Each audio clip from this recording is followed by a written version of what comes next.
नमस्कार दोस्तों, स्वागत है आपका हमारे इस यूट्यूब चैनल पर। जैसा कि आप सभी लोग जानते हैं कि आज है 19 अक्टूबर, दिन है रविवार। हर रविवार की भांति हम लोग इस रविवार भी अपने मॉक टेस्ट की एनालिसिस करेंगे और आप लोगों को बताएंगे कि मेरा किस किस विषय में कितना कितना स्कोर रहा। और उम्मीद करूंगा कि आप लोग भी हमारे कमेंट बॉक्स में जरूर पिन कर दीजिएगा अपना स्कोर, जिससे मैं ये जान सकूं कि आपका स्कोर कितना है और मेरा स्कोर कितना है। आप लोग हमसे कितना आगे हैं या जो हमसे पीछे हैं वो कैसे आगे जा सकते हैं, इन सभी बात को करेंगे। तो समय को न गवाते हुए हम अपने मॉक टेस्ट के एनालिसिस की बात करते हैं। तो जैसा कि आज मेरा जीके जीएस वाला जो पोर्शन है, जीके जीएस में आज मैंने 24 प्रश्न सही किया है और 26 प्रश्न गलत किया है।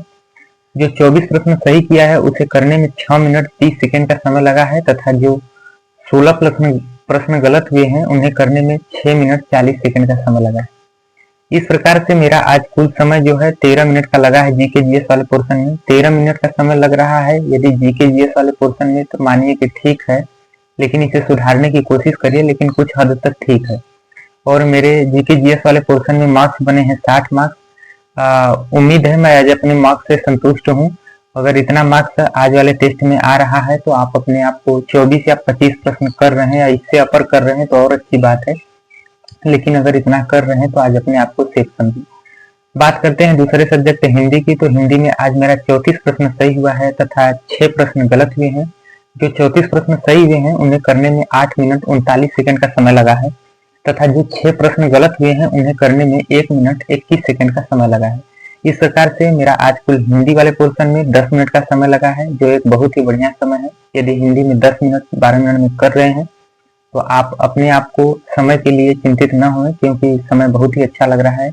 और हिंदी में कितना मार्क्स आया है ये बात करते हैं। तो हिंदी में मेरा आज 85 मार्क्स बना है।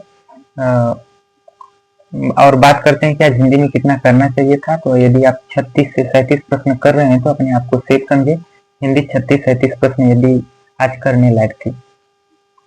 बात करते हैं तीसरे सब्जेक्ट रीजनिंग की। तो रीजनिंग में आज मेरा 35 प्रश्न सही हुआ है और 5 प्रश्न गलत हुआ है। जो 35 प्रश्न सही हुए हैं उन्हें करने में 27 मिनट 51 सेकंड का समय लगा है, और जो 5 प्रश्न गलत हुए हैं उन्हें करने में 1 मिनट 7 सेकंड का समय लगा है। इस प्रकार से मेरा आज कुल 29 मिनट का समय रीजनिंग को करने में लगा है। जिस प्रकार से रीजनिंग पूछी गई थी, यदि आप 29 से 30 मिनट ले रहे हैं तो आप अपने आप के समय के लिए चिंतित न हो। समय बहुत ही अच्छा लग रहा है, मस्त है। और बात करते हैं कि रीजनिंग में कितना स्कोर बना है। तो रीजनिंग में आज मेरा 87.5 मार्क्स बना है। और बात करते हैं कि आज रीजनिंग कितना करना चाहिए था। तो आज रीजनिंग में यदि आप 37 प्रश्न कर रहे हैं तो आप अपने आप को सेफ समझे, क्योंकि 37 प्रश्न एकदम करने लायक थे। और कुछ 1-2 प्रश्न थे ऐसे गलत भी हो जाता है हमेशा 1-2 प्रश्न।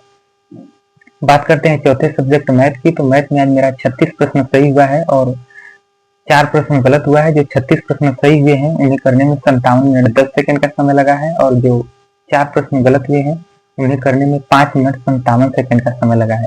इस प्रकार से मेरा कुल 62 मिनट का समय लगा है, जो एक बहुत ही खराब समय है। यदि आप मैथ वाले पोर्शन में आप 50 मिनट में नहीं कर पा रहे हैं तो आप अपने आप को समय के लिए चिंतित हुए और मेहनत करें कि आप समय कम से कम 45 मिनट या फिर 50 मिनट के अंदर मार दें, क्योंकि समय की भी बहुत जिल्लत पड़ेगी। आज मैंने जो टेस्ट दिया है उसमें मेरा समय एकदम नहीं बचा है, मैंने पूरा समय को ले लिया है। 1 मिनट शायद पहले ही सबमिट किया हूँ, और इस प्रकार से समय की कमी पड़ रही है। वहां पर OMR रखना पड़ता है, इसलिए समय कम भी पड़ सकता है। कम पड़ सकता नहीं है, पड़ेगा ही।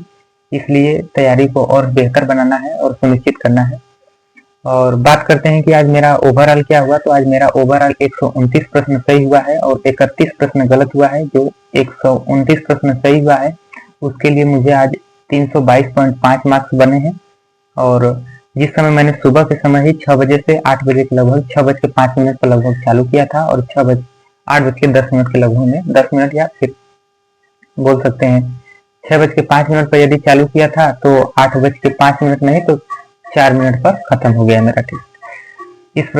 उस समय मैंने जब लगाया था तो मेरी परसेंटाइल 98.6 दिखा रही थी। 98 इस समय तो दिखा रही है, अच्छी परसेंटाइल है। यदि 98 है तो बहुत अच्छी बात है, लेकिन इतना रहेगी नहीं, क्योंकि जब बच्चे बढ़ेंगे तो परसेंटाइल घटती चली जाएगी। क्योंकि मार्क्स बच्चे जब लाएंगे, अच्छे अच्छे मार्क्स लाएंगे तो हमारी परसेंटाइल घटती चली जाएगी। और एक्यूरेंसी की बात करते हैं तो आज मेरा 80.62% एक्यूरेंसी है। अगर 80 के पार है एक्यूरेंसी तो आप अपने आप को एक तरीके से हल्का सा सेफ समझ सकते हैं, लेकिन संपूर्ण सेफ नहीं, लेकिन 80 प्लस रहे तो बहुत अच्छी बात है। और बात करते हैं कि ओवरऑल आज कितना करना चाहिए था। तो आज जिस प्रकार से पेपर आया था, सर ने बनाया था, अगर उस हिसाब से एग्जाम में जाते हैं और पेपर आता है तो यदि आप लोग 130 प्रश्न, 132 प्रश्न, ऑनलाइन की बात कर रहा हूँ, ऑफलाइन की नहीं, यदि ऑनलाइन में आज 130-32 प्रश्न यानी कि 325 या फिर 330 नंबर कर रहे हैं तो आज अपने आप को सेफ समझिए। तो दोस्तों ये रही मेरी एग्जाम की या फिर टेस्ट की एनालिसिस। और आप लोगों की एनालिसिस कैसी लगी? अगर अच्छी लगी है तो आप लोग अपने मित्र के साथ अवश्य भेजें, जिससे हम, आप और आपके मित्र एक साथ मिलकर तैयारी को साथ में मिलकर करके और अपने स्कोर को अच्छा बना सकें। थैंक यू दोस्तों, धन्यवाद। मिलते हैं TWA के एनालिसिस के साथ। Thank you.